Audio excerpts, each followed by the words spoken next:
Gente, eu acho que o que nós precisamos chamar a atenção para o pronunciamento do Zuckerberg é que ele é mais do que um posicionamento comercial, privado, institucional do Facebook, como uma coisa corriqueira que as empresas fazem. É um pronunciamento que explicita o posicionamento político do Zuckerberg alinhado ao Trump e aos corolários e ao pensamento de uma extrema-direita ultraliberal que coloca sob o escrutínio, sobre o guarda-chuva da liberdade de expressão, todo o esgoto informacional que é despejado nessas redes. Então, é um posicionamento político que tem impacto na geopolítica internacional. E isso é que é o mais grave.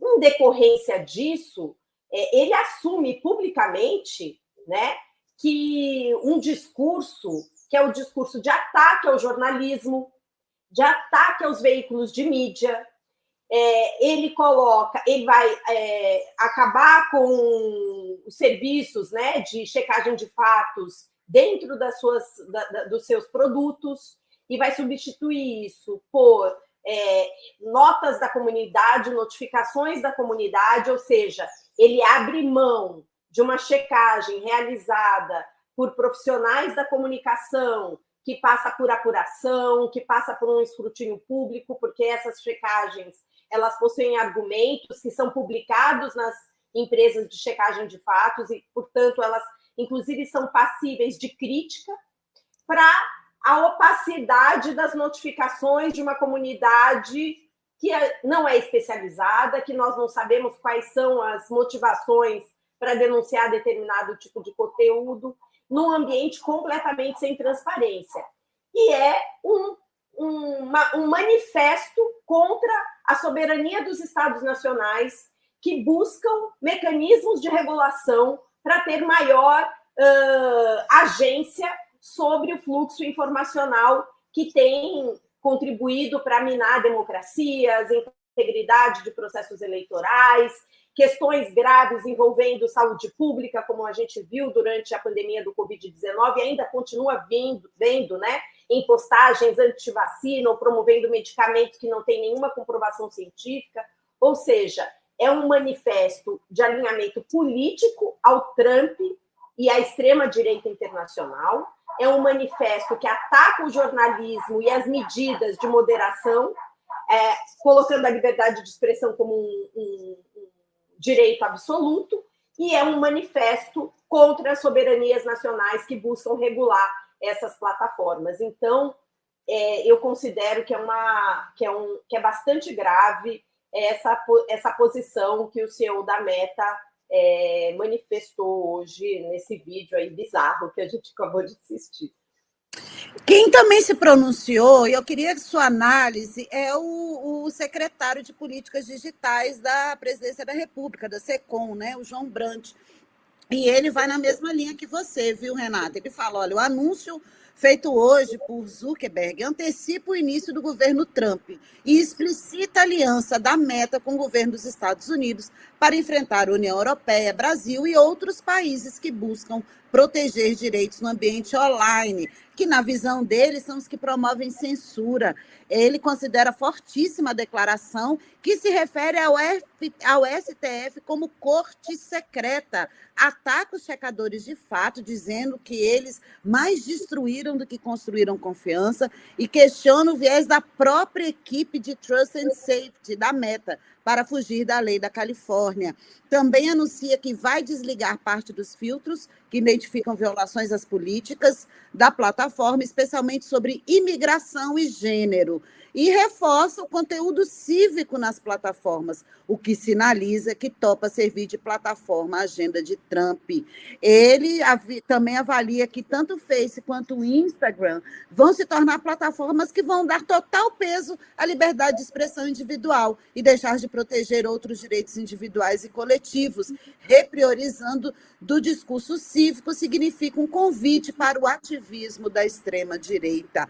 Diz ainda que a Meta vai atuar politicamente no âmbito internacional de forma articulada com o governo Trump para combater políticas da Europa, do Brasil e de outros países que buscam equilibrar direitos no ambiente online, e que essa declaração sinaliza que a empresa não aceita a soberania dos países sobre o funcionamento do ambiente digital e soa como antecipações de ações que serão tomadas pelo governo Trump.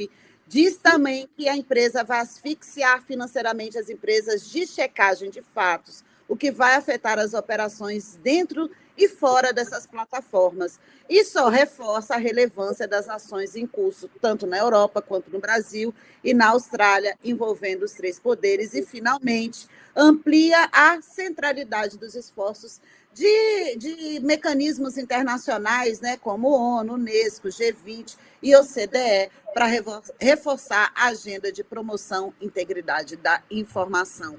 A gente está no mato sem cachorro, né, Renata? Eu concordo muito, estamos muito alinhados. João é meu colega de governo, né? Nós atuamos juntos no G20, dentro do grupo de economia digital, onde ele liderou a prioridade que discutiu a integridade da informação, que foi algo inédito dentro do G20. Eu estava em outra prioridade, né, sobre inteligência artificial, mas realmente é muito grave, e eu acho que esses são os pilares, né, de uma manifestação que procura demonstrar o alinhamento político, e eu acho que é isso que é grave, com essa visão de que as plataformas precisam dar guarida a qualquer discurso sobre um argumento muito de um bom mocismo, né? Quem olha ali, e a semiótica ajuda a gente a entender um pouco, né? Aquele vídeo, ele ali sentado, num lugar completamente despretensioso, parece que alguém chegou ali para ele e falou assim, grava um vídeo aí, né? Parece que não é algo que foi preparado, e ele usa expressões que buscam atingir o senso comum, né, da sociedade. Então, aonde você tem o tema liberdade de expressão e censura colocados como antagônicos, isso gera uma confusão no debate público, porque você precisa ir a fundo no argumento para demonstrar que a minha liberdade de expressão individual, ela não está acima do direito à comunicação e da liberdade de expressão em sua dimensão coletiva. Então, eu não posso usar o argumento da liberdade de expressão para promover racismo, supremacia racial, para promover homofobia, para atacar a integridade de processos eleitorais de uma forma criminosa. Eu não posso usar a liberdade de expressão como argumento para ameaçar quem quer que seja, ou para divulgar tratamentos que podem levar à morte pessoas durante crises sanitárias. Eu não posso usar a minha liberdade de expressão para fazer aquilo que eu, de forma pública, porque essa que é a questão, né? Uma coisa que também precisa ser questionada é que você pode dizer o que você quiser dentro das quatro paredes da sua casa, e olhe lá, porque a depender de quem esteja ali dentro das quatro paredes da sua casa, essa pessoa pode te denunciar por algum crime que você cometa ao usar a sua expressão, por exemplo, racismo. Eu não posso ser racista dentro da minha casa e sair impunemente, né? Da mesma maneira, nós não podemos considerar que esse espaço das redes sociais me permitem um salvo-conduto para eu falar aquilo que eu quiser, sem consequência alguma. Então, é preciso qualificar a discussão sobre a própria liberdade de expressão. A sociedade precisa ser melhor informada sobre o que significa e que esse direito possui limites, né? Alguns limites são constitucionais, outros não são, outros vão sendo construídos a partir de leis, mas não há essa supremacia, né, da liberdade de expressão, como Mark Zuckerberg coloca, e isso tem um propósito político, Yara. É isso que precisa estar colocado. Ele deixa claro, ele fala, assim, por que você acha que ele está mudando? Não sei se todos que estão aqui na fórum sabem, né? Ele disse, vou tirar a minha equipe de trust, né, de confiança e de moderação da Califórnia e vou levar para o Texas.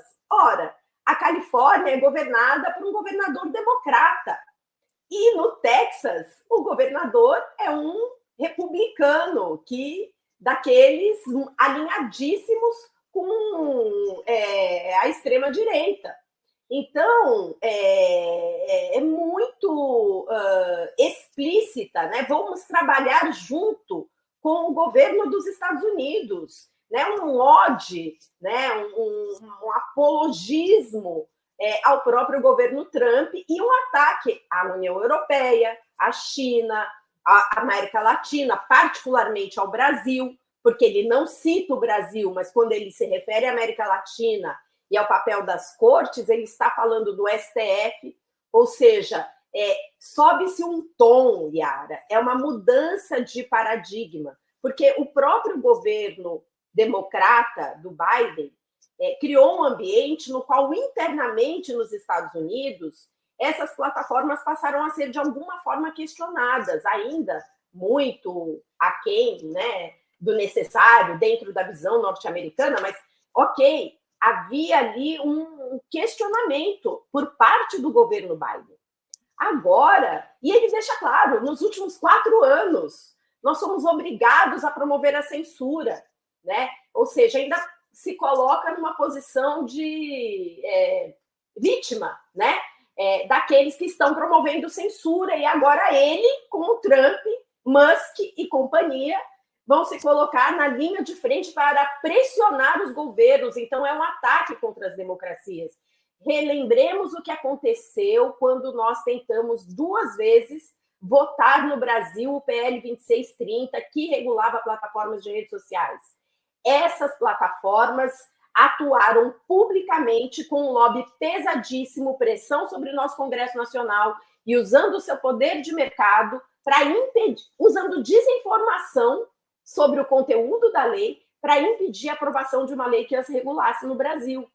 Então, é muito grave. E isso tem objetivos geopolíticos, né? Trazer este conteúdo cívico para as plataformas de novo é o quê? É permitir que qualquer conteúdo político opinativo, independente de ter algum lastro em verdade ou em razoabilidade ou num debate racional, para poder influenciar cada vez mais processos eleitorais. E a gente vê a situação que está a Europa hoje, né? Então, e a sua própria plataforma contribuiu para a eleição do Trump e tem contribuído, essas plataformas e a insegurança informacional que elas têm gerado, tem contribuído para o fortalecimento e o surgimento, né, eleição de governos autoritários de extrema-direita. Então, é assim que o Zuckerberg se posiciona agora. Por isso que eu considero que nós não devamos encarar esse anúncio dele como mais uma mudança nas políticas que busca simplificar. Não. É um manifesto político em defesa da extrema-direita, dos valores do Trump, das posições dos Estados Unidos, ataque às soberanias dos países que estão tentando regular essas plataformas e uma ode contra o jornalismo e em defesa de qualquer conteúdo independente do que seja, fake news, discurso de ódio, crime, etc. Henrique?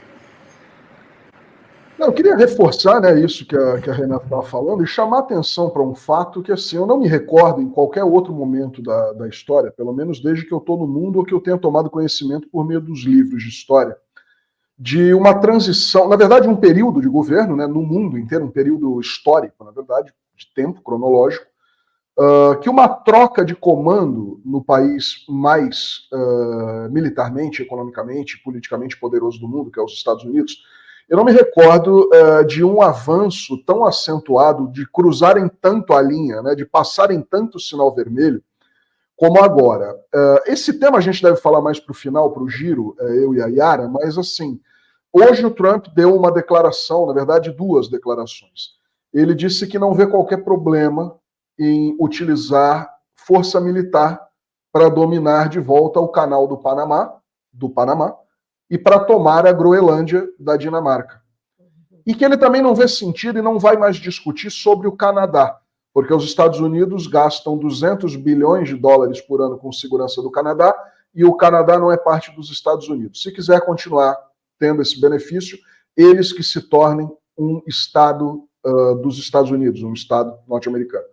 Então, quer dizer, os caras, assim, eles abriram a porteira abertamente para as intenções, eles tornaram isso totalmente público, né? Esse pronunciamento do Zuckerberg choca porque, assim, ele não se comporta como um CEO. Eu diria, inclusive, que foi mais violento e mais agressivo que os discursos insistentes, repetitivos e chatos, nauseabundos do próprio Elon Musk. O Elon Musk costuma falar por picadinho, né? Ele vai falando a conta-gotas e tal, com aquele tom nojento dele, você vai ficando meio empapuçado de escutar a voz dele, mas ele vai falando aos poucos. Esse hoje não foi, como disse a Renata, não foi um discurso de improviso. Parece que ele sentou ali na mesa e falou, liga esse celular aí que eu vou falar aqui e põe numa live. Ele ali abertamente ataca os governos europeus, ele ali abertamente ataca os governos latino-americanos, ele abertamente ali ataca o atual governo democrata dos Estados Unidos, ele ali diz com a maior cara de pau do mundo que está transferindo as operações da parte de monitoramento, enfim, de conteúdos da Califórnia para o Texas, porque ele quer evitar o contato com gente. Tipo assim, eu vou tirar o pessoal daqui porque na Califórnia mora muita gente, os caras são muito progressistas, então é melhor colocar esses sensores aí num outro lugar onde eles sejam submetidos a outro tipo de convívio e tal. O cara ataca cortes judiciais, e é curioso, né, Renata? Porque até hoje, o Mark Zuckerberg, me corrija se eu estiver enganado, não estou dizendo que ele é nenhum santo, muito longe disso. Mas quando a gente analisa a posição dele comparada ao Elon Musk no Twitter, ou mesmo com a gestão anterior do Twitter, antes do Musk comprar, ele parecia ser um sujeito, como é que eu vou explicar, né? Ele até tinha aquele apelido carinhoso, usei aqui no começo, muita gente usa, o arroto de Fanta, né? O sujeito meio ruivinho, assim e tal. Ele sempre foi um sujeito, aparentemente, nas suas entrevistas, mais inclinado a entender o óbvio, que qualquer tipo de rede precisa de moderação para se evitar absurdos ou coisa do tipo. E ele, de repente, hoje toma essa postura meio redneck, assim, ele se torna um cowboy. Ele transferiu as operações da Califórnia para o Texas, cara. Ao que se deve isso exatamente? É claro que aí foge um pouco aí do escopo da tua análise, que é mais técnica, e a gente vai falar mais do indivíduo, mas é claro que você faz uma análise aprofundada das redes e da diferença que existe na direção de cada uma dessas redes. O Zuckerberg era esse meninão mais tranquilo, que operava a partir da Califórnia, surfistão, que anda com o seu cachorro, né, com o seu goldinho na praia. Ele, de repente, hoje veste essa blusa e aparece ali quase que como um jihadista trampista, dizendo esse monte de coisa. Isso é medo? O que acontece? O que você pensa a respeito dessa mudança, Renata? Henrique, primeiro eu preciso deixar bem claro que estou me posicionando aqui em condição pessoal, né? Assim, são opiniões aqui, como pesquisadora, sou doutoranda, estudo redes sociais na USP, na Escola de Comunicação e Artes. Há alguns anos, Henrique, eu publiquei um artigo quando o Facebook atingiu 2 milhões de usuários, 2 bilhões de usuários no mundo, onde eu dizia ali que ele tinha um projeto de domínio, né, mundial ali. E eu acho que o Zuckerberg ele tem uma visão de longo prazo. Ele tem uma visão estratégica. Eu acho que ele se posiciona, ele nunca se posicionou, ele nunca, de uma forma explícita, como ele fez hoje, se posicionou politicamente antes. Mas os produtos que ele foi criando são, de alguma maneira, um espelho do projeto político que ele possui. E aí não sou eu que estou dizendo. Veja que a Frances Haugen, quando ela fez os Facebook Papers, né, que uma whistleblower, que ela era funcionária dos Estados Unidos, e ela denunciou, por exemplo, os 2 pesos e 2 medidas que foram utilizadas pela equipe do Facebook através de um e-mail para orientar como deveriam ser tratados os conteúdos no início da guerra entre Ucrânia e Rússia. Então, portanto, ali era um posicionamento político. pró-Ucrânia, independentemente das questões, né? Eu não estou aqui querendo entrar no mérito do debate da guerra entre Ucrânia e Rússia, mas naquele momento, logo no início, houve um direcionamento, inclusive permitindo e pedindo mais vistas grossas a conteúdos de ódio voltados aos russos, né?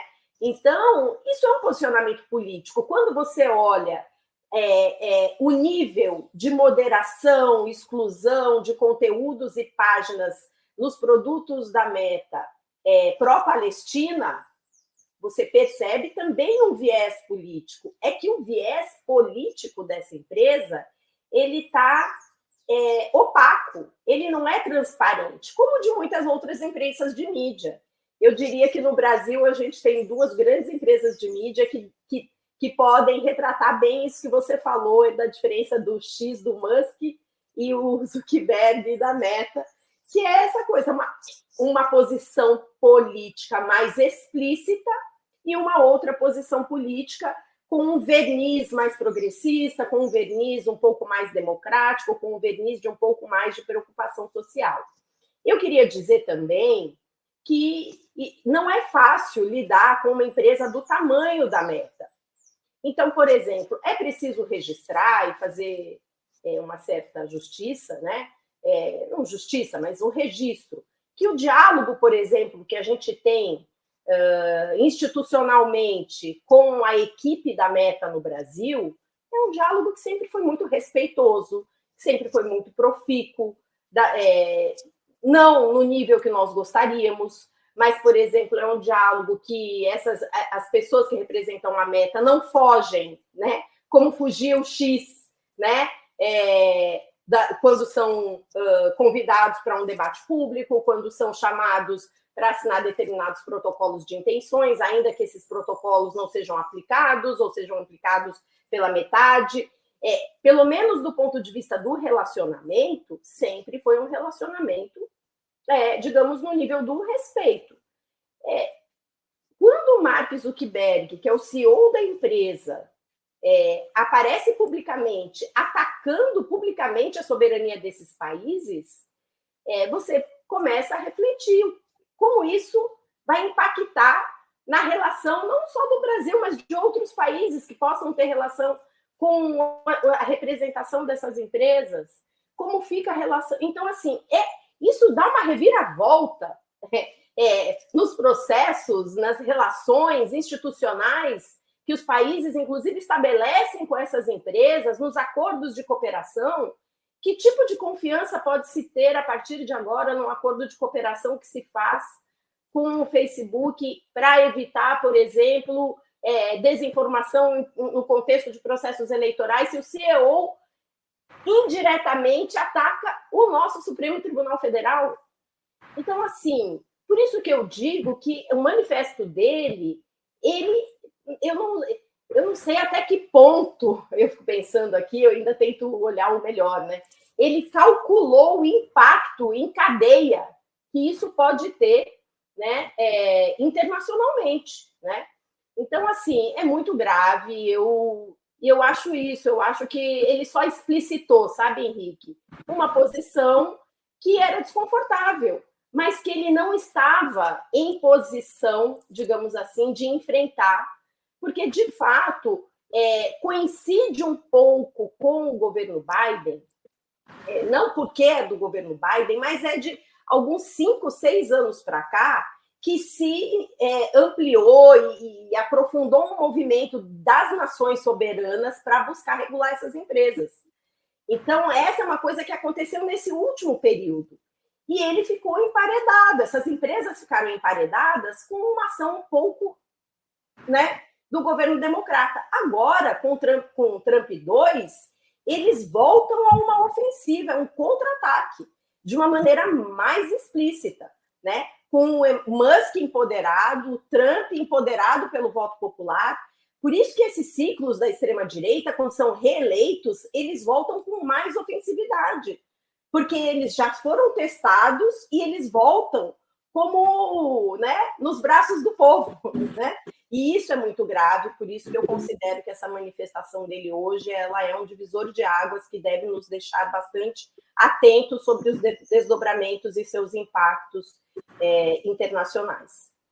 Eu acrescento a essas informações da Renata, só para completar, e era muito rapidamente, a gente não deve esquecer, eu queria chamar todos para fazer uma reflexão.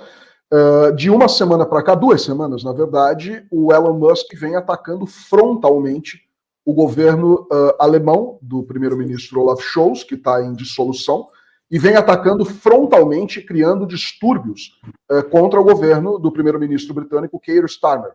Então, assim, isso tudo vem numa esteira só. E tudo Alemanha, isso a uma semana da posse. Alemanha.